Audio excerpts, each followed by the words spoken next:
Hello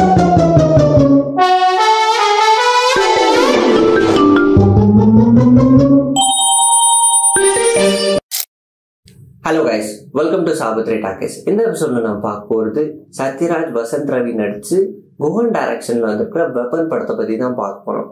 இந்த படத்தோட கதை என்னன்னா, அக்னி அப்படின்ற ஒரு யூடியூபர் வந்து தன்னோட கண்டென்ட்டுக்காக ஃபாரஸ்ட்ல போய் ஒரு சூப்பர் ஹியூமனை தேட போவாரு.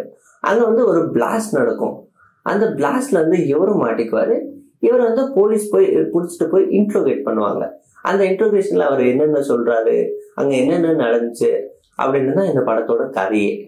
யூஸ்வலா ஒரு படம் டேக் ஆஃப் ஆகிறதுக்கு இல்லை ஒரு படம் புரியறதுக்கு ஒரு 20 to 30 minutes ஆகும். ஆனா இந்த படத்துல அப்படி இல்லை. இன்டர்வலை தாண்டி போன அப்புறம் தான் நம்மளுக்கு இந்த படமே இதுதான் கதையா, இப்படிதான் நடக்குதா, இங்கதான் நடக்குதா அப்படின்னு நம்மளுக்கு புரிய வரும்.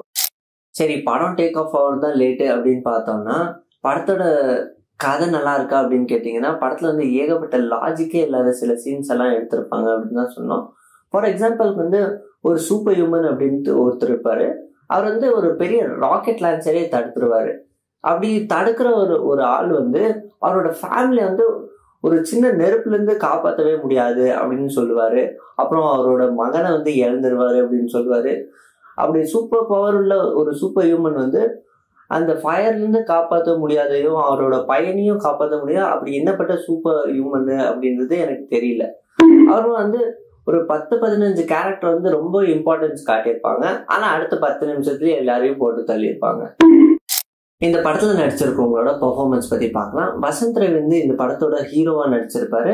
அவரோட ரோல் ரொம்பவே நல்லா இருந்துச்சு. அவரோட பெர்ஃபார்மன்ஸும் அவ்வளவுதான். அந்த ஆக்ஷன் சீக்வன்ஸ் எல்லாமே நல்லா பண்ணியிருந்தாரு. அண்ட் சத்யராஜோட ரோல் அவருக்கும் புதுசா இருந்துச்சு, பார்க்குற ஆடியன்ஸ்க்கும் புதுசா இருந்துச்சு அப்படின்னு தான் சொன்னோம். அண்ட் அந்த ரோல் ரொம்பவே ஜஸ்டிஃபை பண்ணியிருந்தாரு அப்படின்னு தான் சொன்னோம். அண்ட் நெக்ஸ்ட் தான்யாக்கு இந்த படத்துல ஸ்கோப்பே இல்லாத மாதிரி தான் இருந்துச்சு. அண்ட் ராஜமன்னன் இந்த படத்துல வில்லன் ரோல் பண்ணியிருப்பாரு. அவரோட பர்ஃபார்மன்ஸ் அவர் வில்லன்னா அப்படின்ற அளவுக்கு தான் இந்த படத்துல பர்ஃபார்மன்ஸ் பண்ணியிருப்பாரு. இந்த படத்தோட பாசிட்டிவ்ஸ் அண்ட் நெகட்டிவ்ஸ் பத்தி பார்க்கலாம். பாசிட்டிவ்ஸ் வசந்த் ரவி அண்ட் சத்யராஜோட கேரக்டர் ரொம்ப நல்லா பில்ட் பண்ணியிருப்பாங்க. அண்ட் மியூசிக் கிப்ரனோட மியூசிக் இந்த படத்துக்கு ரொம்ப ஹெல்ப்ஃபுல்லா இருந்துச்சு. அண்ட் இந்த படம் டெக்னிக்கலா ரொம்ப ஸ்ட்ராங்கா இருந்துச்சு.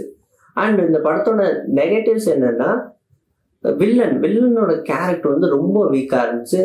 அதுக்கேற்ற மாதிரியே ராஜமன்னன் தான் பெர்ஃபார்ம் பண்ணியிருந்தாங்க. அண்ட் இந்த படத்தோட ஸ்கிரீன் பிளே அவ்வளோதான், அவ்வளோ வீக்கா இருந்துச்சு அப்படின்னு தான் சொல்லணும். மொத்தத்துல இந்த படம் எப்படி இருக்குன்னா, ஒரு ஆவரேஜான படம். விவேகம் பார்ட் 2 அப்படின்னு கூட சொல்லலாம். இதே மாதிரி ரிவ்யூஸ் பார்க்க சாபுத்ரி டாக்கீஸ் சேனல்ல லைக் பண்ணி, ஷேர் பண்ணி, சப்ஸ்கிரைப் பண்ணுங்க. தேங்க்யூ.